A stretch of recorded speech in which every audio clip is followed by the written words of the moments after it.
கேரள மருத்துவ கழிவுகள் தமிழகத்தில் கொட்டப்படுவதற்கு பசுமை தீர்ப்பாயம் கடும் கண்டனம் தெரிவித்துள்ளது. கேரள மாநில மருத்துவ கழிவுகள் தமிழக எல்லைப் பகுதிகளில் கொட்டப்படுவது தொடர்கதையாகி வரும் நிலையில் இதற்கு அரசியல் கட்சிகள், பொதுமக்கள் கடும் கண்டனத்தை தெரிவித்துள்ளனர்.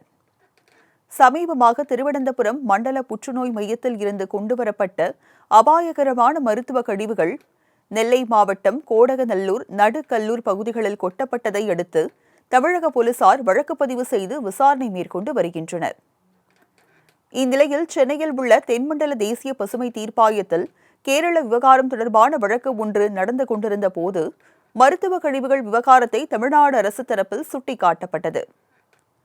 இதுகுறித்து விசாரித்த தீர்ப்பாய நீதித்துறை உறுப்பினர் புஷ்பா சத்யநாராயணா, நிபுணத்துவ உறுப்பினர் சத்யகோபால் ஆகியோர் கேரள அரசுக்கு கடும் கண்டனம் தெரிவித்தனர்.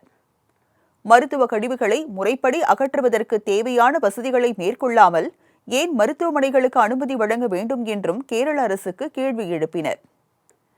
பின்னர் கேரளாவில் இருந்து கொட்டப்படும் மருத்துவ கழிவுகளை அகற்றுவதற்கு உரிய செலவு தொகையை கேரள மாசு கட்டுப்பாட்டு வாரியத்திடமிருந்து தமிழக அரசு கட்டுப்பாட்டு வாரியம் வசூலிக்க வேண்டும் என உத்தரவிட்டனர்.